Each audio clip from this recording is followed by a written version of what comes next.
parlarà la Tchanturia.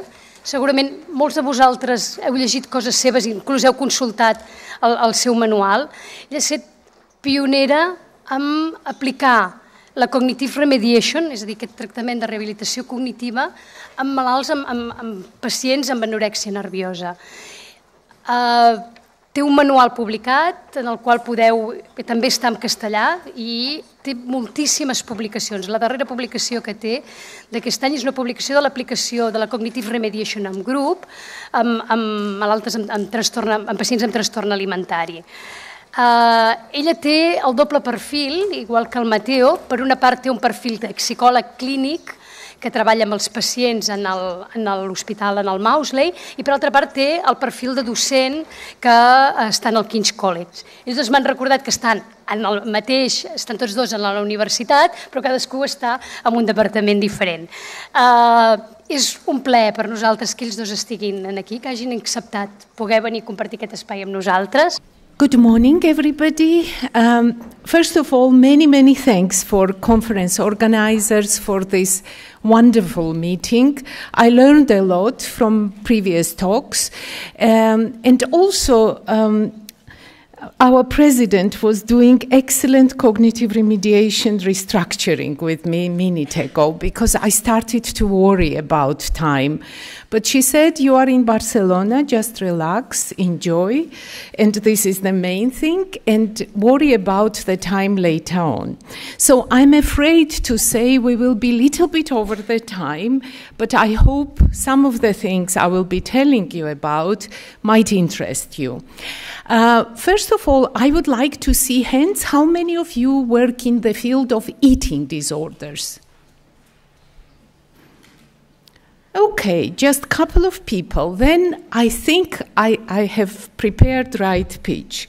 So just to say to professionals in the audience, eating disorders affect many young people, and especially and particularly anorexia is one of the most devastating mental disorders. And reason for that is that anorexia has highest mortality rates. It kills. It has high physical and psychological risks. And I'm afraid to say treatment interventions are very poor. First of all, we don't have much promise from pharmacological studies, because none of the pharmacological randomized treatment trials showed any promise to our patients. In terms of psychological treatments, this is the slide summarizing very nicely what is happening in the literature, what we know about treatment in the context of eating disorders. I will spell it out for you. People who don't know what NICE guidelines are, in the UK, it is really helpful exercise for clinicians. In United Kingdom, they get together experts from every single field, and they do this exercise time to time, and this organization is called National Institute of Clinical Excellence. And in context of eating disorders, these experts got together in 2004 and summarized for us the literature. The reason why literature was not summarized for a while, it's 10-year-old clinical guidelines, because treatment did not give us too much promise and did not improve. Let me take you through this slide, because this is interesting. We have eating disorders categories here: anorexia, bulimia, binge eating disorders, and eating disorders not otherwise specified. Level A evidence means that you have strong, robust treatments, and you can recommend to patients these kind of treatments. Level B evidence is sort of one or two RCTs are available, and there is some evidence. And level C evidence is expert opinion, case studies, and some of the good theoretical suggestions about the treatment. I will not go into too much details of the treatment guidelines. All I want to say in this slide that adults with anorexia, if you have adult with anorexia nervosa diagnosis, you really don't have champion first choice treatment to offer. However, if you have somebody who is young and comes first time in the clinic, you should consider family therapy. Why I am proposing this slide in beginning of my talk? Because I was asked to think about neurocognitive profiles and treatment context, how neurocognition and neuropsychology can contribute to this big problem in the literature. So, point one I want to flag up here. We have only 9 randomized treatment trials. We had only 9 randomized treatment trials before 2004. And look at dropout rate. 35 to 75% of the patients drop out from the treatment. Big problem. I don't think any other fields have such a big problem when people don't want to be treated. Because anorexia is hugely egosyntonic disorder. In schizophrenia, what you have, people are ashamed of their illness, they don't like it. Same applies to OCD and many other general anxiety disorders. What happens in anorexia, people like this disorder. It becomes their identity. So motivation is a big problem. And in the rest of my talk, what I will try to demonstrate, that neurocognition plays very specific and particular role, and we neglected for years importance of brain development, starvation effects on the brain, and now it is time to become brain-wise therapists, take in account cognitive profiles, and do something differently in the treatment context. So this will be the gist of my talk, and as we go along, I will try to demonstrate how we developed and brought in the eating disorder context cognitive remediation therapy. So if we think about anorexia and brain, it is pretty obvious from the literature that there are lots of genetics predisposing factors which might contribute to development of anorexia. Nice twin studies and also epidemiological studies demonstrated. We have also, this is not sort of specific factor for anorexia. We know that in most of the psychiatric disorders, perinatal complications play the role. And also it is worth mentioning that in teenage years, 15 to 17 is the onset of illness in anorexia. And this is the stage when brain goes through synaptic pruning. And of course, if starvation kicks and starts, it affects brain function and structure. And we also know that starvation scar effects might influence brain in huge deal.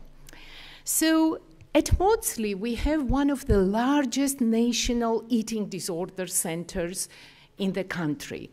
And I took this lead psychologist post in 2005, and I'm very research-minded, and I do like my clinical work, so I do lots of audit research, and it is really small snapshot what we do. Now, just to give you an idea, normal body mass index is between 20 and 25. In order to meet criteria for anorexia, you have to have body mass index 17.5 or below if you are adult. Now, look at these admission rates. This is mean body mass index since 2005, since I am in this job. So what is happening here, what I wanted to demonstrate, it is admission body mass index rates in our anorexic patients who get treatment in the inpatient ward. So as you see, mean body mass index was 13.5. It's very, very nutritionally compromised body mass index. And if anything, through the years, because of economical situation and context, it drops. So if anything, it is getting worse and worse. And last year audit showed me that our patients' mean body mass index was something around 13. It is very, very compromised physical state. So many of you do CBT. How many of you practice CBT? Can I have hands up? Not many, but some. But in any case, when we do psychological therapy, we are promoting learning, different learning. What we are trying to help with our patients with, to unlearn maladaptive behaviors and learn something useful and adaptive. But if someone is so starved and malnourished who has BMI 13, it has consequences. In the therapy room, they find very, very difficult to keep attention focused, and also they have low motivation. And why I'm highlighting it, in big debates, in CBT literature, in the different forums, when I ask therapists, what kind of body mass index you expect patients to have before you engage them in therapy? General consensus is here, 16. Because then when people start thinking more properly and straight. However, what happens is that if someone is admitted in the ward, they don't want to be there, they are quite comfortable with their anorexia, and you feed them. You feed them with 3,000 calories a day. You are doing something against their will, and by the time you have body mass index sorted towards 16, you lost their trust. They don't want to be treated psychologically. So my idea of bringing CRT in the context of eating disorders was that when we see patients so compromised, we need to do something psychologically. Not only feed them physically, but start working with them psychologically. So this was one of the important bits to introduce cognitive remediation therapy for people with eating disorders. Another argument which I thought will complement this approach was to consider cognitive profile in anorexia. Thing is that I came to London in Britain 18 years ago. Before I used to work in schizophrenia field. I was trained in Luria's lab. So I had different training and clinical experience. And when I faced eating disorder field, I was not quite sure what cognitive profiles were like. So when I looked at the literature, it was very limited because generally speaking, researchers never reported main executive function deficit or problems. But what I spotted clinically, and it was very clear to me that people with anorexia are highly rigid. They don't want to recover. They don't want to make any changes in the plan. There is lots of obsessive-compulsive behavior going on in these wards. Also, what was very noticeable, they are very good at details, but not very good in a bigger picture thinking. And third aspect, what is also very noticeable, I never ever seen so many bright, highly educated women in my life. And my professional life is almost 35 years in the field of clinical psychology. So we started to look at these patterns and cognitive characteristics very, very methodically. And I was privileged and very, very lucky to have masses of masters, clinical psychology students, PhD students, and I'm telling very, very long story short, because picture sometimes and image is worth of 1,000 words. So I will summarize in this slide work of 15 years or so. So if we imagine this normal distribution, how we can very briefly characterize cognition in anorexia. This is systematic review done by my student, PhD student, Carolina Lopez. So when we looked at the studies, we concluded that most of the research studies report 110, 115 IQ in anorexia.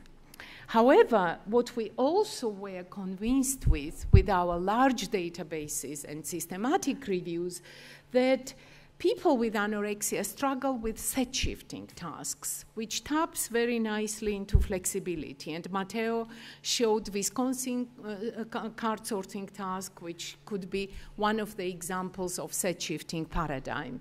So we find systematically in the literature that people with anorexia struggle with this type of tasks. And what we also see very robustly in adults with anorexia, they demonstrate extreme attention to detail. They are quite similar to autistic individuals in this sense, in expense of bigger picture. And I will demonstrate some of the examples. But what I would like to do in rest of my talk, whatever it is, 20 minutes or so, just to go with you through stages. This is very, very helpful map for me when I develop new interventions. And two of the areas which I'm particularly interested is cognition and emotional and social sort of interactions. And in both modalities, what I'm trying to do to follow Medical Research Council scheme, which is very, very helpful if you are clinician and scientist at the same time. So what MRC framework suggests, we need good theoretical basis, we need good modeling and tailoring of the interventions, then we need to do exploratory trials. We are absolutely obsessed with randomized treatment trials, but randomized treatment trials don't happen overnight or so quickly and rapidly. We need good case studies and case series, and then definitive randomized treatment trials, and then implementation. So I will jump ahead and tell you that probably I will take credit in anorexia. We were the first group who suggested that CRT had big promise, and we started to develop theoretical models, then started to adapt Tilweix's, Claire Readers, they are Matteo's colleagues, it is the same group. We started to adapt their work for anorexia and then systematically study how it applies and whether it works in the context of anorexia. And these days, I think we are in this stage with cognitive remediation, but we are developing social cognition modules, and we are still in infancy. We can learn a lot more from schizophrenia, autism field, and other disorders. Okay, so in terms of materials, if you have patients with anorexia, you can find on my website manual, which we produced at Maudsley with my PhD student, Professor Tilweix, Dr. Claire Reader, and it is adaptation and tailored intervention for patients with anorexia. Why tailored? Because in schizophrenia, for example, Matteo's group does lots of work on planning, working memory, flexibility module. In the context of anorexia, as I shared with you, flexibility module will be highly important. Bigger picture thinking exercises will be highly important. Addressing perfectionism will be highly important. But in planning, our patients don't have that many problems. They are sometimes better than healthy controls. So that's why it needs careful consideration, what neurocognition tells us about psychopathology. And this is the book which will be coming out in October, and it summarizes all research evidence we have so far in anorexia. Okay, I would like to summarize what we are finding in Wisconsin card sorting task, and it fits very well to previous talk. Matteo demonstrated what they found in schizophrenia. In anorexia, We have quite a few adult studies, and it is pretty stable pattern that different studies and different labs reported that there are clear problems in Wisconsin card sorting task when you look at adult population with anorexia. But it is not so much present in child-adolescent literature, but you also see that not many studies are available. So this field definitely needs little more improvement. And how our patients compare to other disorders, I mean, I'm not comparing it to schizophrenia or brain lesion, but here is OCD systematic review, and here is my group of inpatients. So you see that in Wisconsin card sorting task, there is huge difference. They produce, our inpatients produce much more perseverative errors. But we never looked at more sophisticated analysis, and maybe we can collaborate in the future, Matteo. Now, big question, why I'm showing all this set shifting data, big question is, does it improve with weight improvement? So say, for example, if you refeed people, they are starved. If you refeed people, will they change their flexibility pattern? And unfortunately, in anorexia literature, we don't have many longitudinal studies. And this is one of my pilot studies where I looked at inpatients who had very severely compromised body mass index. So in beginning of treatment, they have body mass index 13.3. And in the end of the inpatient treatment, their body mass index improved dramatically. It was 18.4. But set shifting task performance did not change at all. It was exactly the same. And normally I present this data to my clinicians to think about it very carefully. And when I presented this data in my own department, CBT therapists said, we are very depressed because we are working very hard and you are telling us that our patients are equally rigid, so our work goes nowhere. Well, it made us think very, very hard because it is true that in inpatients, people were getting lots of psychological interventions, but cognitive task performance did not change much. So this was before CRT was introduced in the inpatient treatment.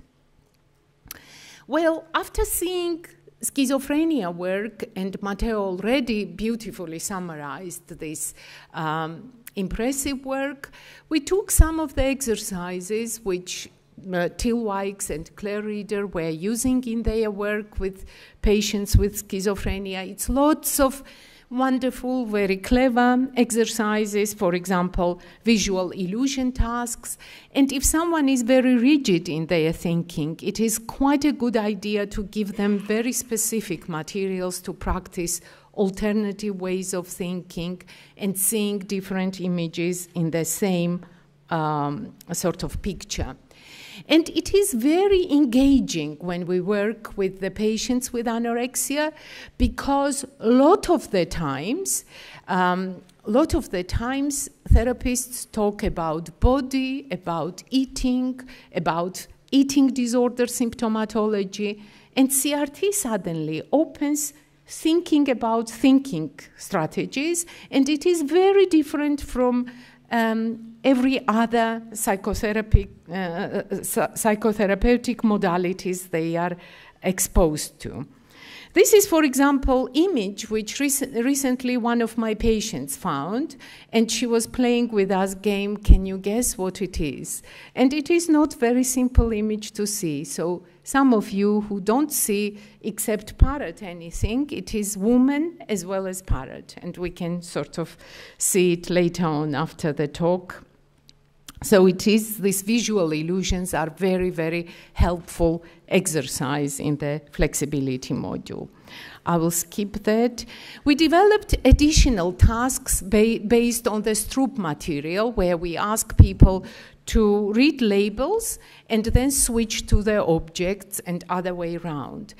But as Matteo mentioned, we are not so obsessed with the practice because our patients are perfectionistic enough and they are quite rigid. So what we are trying to promote with CRT intervention, metacognition, observing their strategies, what they are doing. They are extremely smart people, so we are trying to use these cognitive strengths and ask them and give opportunity to practice some cognitive tasks such as set-shifting tasks, bigger picture thinking tasks, and then reflect what they learn about their thinking. And then we design behavioral experiments and try to generalize all the experience they obtain in the therapeutic sessions. So if we think about development of the CRT in the context of eating disorders, it's not long time since we published very first case report. Myself and my research assistant published this small case study in 2005 in the European Eating Disorder Review, which Fernando Fernandez is leading. I saw Fernando walking in the audience. So we have Catalan editor of one of the favorite specialist eating disorder journal. So that's where it is published. And now I will quickly whiz through what progress it made in the field of eating disorders. So first of all, once we started to observe case series, it was pretty clear to us that unlike treatment as usual, CRT was producing medium-size improvement in set-shifting tasks. It was not a randomized treatment trial, but I was doing audit project looking at patients when they were exposed to CRT intervention, individual intervention. So this is my old data, which I showed you. Treatment as usual does not produce any significant changes in the set-shifting paradigms after the treatment. But if you give people cognitive remediation, they enjoy it, clinicians like it, we documented it and did proper research, and also it changes cognitive performance on the set-shifting tasks. Another area which I would like to highlight is bigger picture thinking. And it is highly important in the context of anorexia because, like our patients, as clinicians, we are bogged down to the eating disorder symptoms, physical compromise, starvation, and sometimes we forget to think about bigger picture, hobbies, job, relationships, and it was highly relevant for us to focus cognitive remediation strategy development in terms of bigger picture thinking. Now, in terms of paradigms we selected to sort of observe this feature was embedded figure task. Maybe most of you know this task. You need to spot this simple shape in the complex shape and ask patients to do this as well as controls. Some of you who don't see this simple shape in the complex picture, I put it there. So we found that people with anorexia do these kind of tasks much more efficiently than healthy controls. They do it faster. They do it much more accurately. And nothing wrong with that. However, it is problematic when detail focus is happening in expense of bigger picture. And in neuropsychology audience, I expect that most of you are familiar with ray figure. In the anorexia context, we use it as Francesca Hape's group and many other people in autism literature.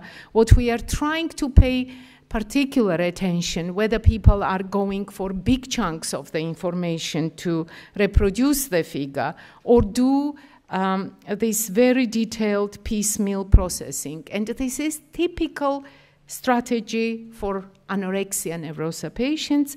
They reproduce these small details from the ray figure, and they don't remember in 40 minutes this shape, and they struggle to reproduce it. So try to do in CRT to translate this feature and capture it in cognitive remediation.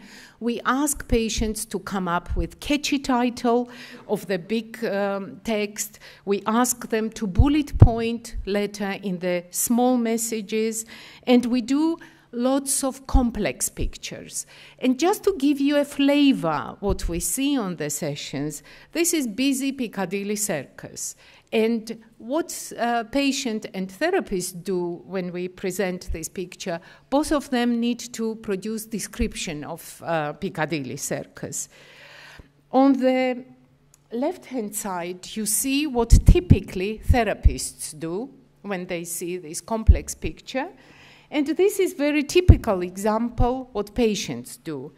In other words, what patient described was these tiny details of Piccadilly Circus, and this is how most of them process the information, in extreme details and missing bigger picture. Okay, so I hope I gave you flavor of the set shifting difficulties, bigger picture thinking difficulties. Now let's see if cognitive remediation is effective in the context of treatment with eating disorders. Last year, International Journal of Eating Disorders invited me to overview what was happening in the context of eating disorders and cognitive remediation therapy. And when I looked at the literature, depressingly, it was predominantly my group who was doing most of the work and reporting case series or case studies. So it is summarized in the International Journal of Eating Disorders specialist issue. But luckily, in 2013, 3 randomized treatment trials came out, and I will summarize them. First of all, it was Stanford trial. And in Stanford trial, what they did, it is a study led by Jim Locke and Stuart Agras. They put cognitive remediation therapy and cognitive behavioral therapy versus cognitive behavioral therapy. And what they found was that it reduced dropout rate dramatically. Remember my nice guidelines slide? 35 to 65% is the normal kind of dropout rate. In Jim Locke's RCT, CRT lost only 13% of cases. It is very, very important finding. So take-home message from the studies that CRT might help to keep patients in the treatment. Next study was from Germany, and Hans-Christoph Friedrich, colleague of mine from Heidelberg, did this study comparing cognitive remediation therapy and treatment as usual with cognitive sham exercises and treatment as usual. By sham exercises, I mean cognitive games, but not necessarily CRT. And his question was, does CRT improve cognitive flexibility performance better than flexibility exercises? And answer is yes, CRT does it much better than non-specific cognitive exercises. And last finalized randomized treatment trial is from Holland. They also studied cognitive remediation and treatment as usual versus treatment as usual. And and they found very positive effects. I will skip a couple of slides for the interest of time and share with you what we can generalize from these studies. So what we can generalize out of 5 published studies in CRT and anorexia, these are case studies, these are randomized treatment trials, we can say with confidence that dropout rates from the cognitive remediation trials are pretty low. So in my own study, it was 12 to 13%, and it was too good to believe, but luckily sometimes you can be lucky in science. So Italian group replicated it, and all randomized treatment trials stably showed that you lose very minimal amount of the patients with the CRT. And all old studies and old RCTs have 35 to above % of dropout rates. Next, and very impressive finding, is cognitive improvements. And this is slide summarizing cognitive improvements. In blue bars, you see set shifting tasks. In red bars, we have central coherence task, bigger picture thinking tasks. And this is medium effect size. And as you see, in every single trial, cognitive improvements immediately after CRT are very impressive. It's above medium effect sizes. What about functional outcomes? Unfortunately, only 2 studies to the date are available. One is Italian study from Secondo Fassino's group. This is the first one. And second is Dutch study from Eric van Voort's group, both showing that there are significant functional improvements after the cognitive remediation therapy. So now I would like to summarize that we have very good theoretical background for anorexia to consider CRT systematically in the treatment packages. We have quite a robust and solid, well-tailored manual for anorexia, which has lots of similarities with psychosis module, but it has differences as well according to cognitive profiles found in anorexia. And also we have quite promising randomized treatment trials, and we can say with confidence it does not harm. It has very good feedback from therapists and patients, and we are looking forward to see more randomized treatment trials in the field. So basically, to address my initial question, it is very, very beneficial to continue exploring neurocognitive profiles in the eating disorders and translate them in the treatment and explore how it helps to address important issues in the treatment in the eating disorders. Of course, some of the work which I was presenting here was not done on my own. I have an army of fantastic collaborators in King's College and South London and Maudsley Trust, and I'm looking forward to do more work in this area. So thank you very much for your attention, and probably it's time.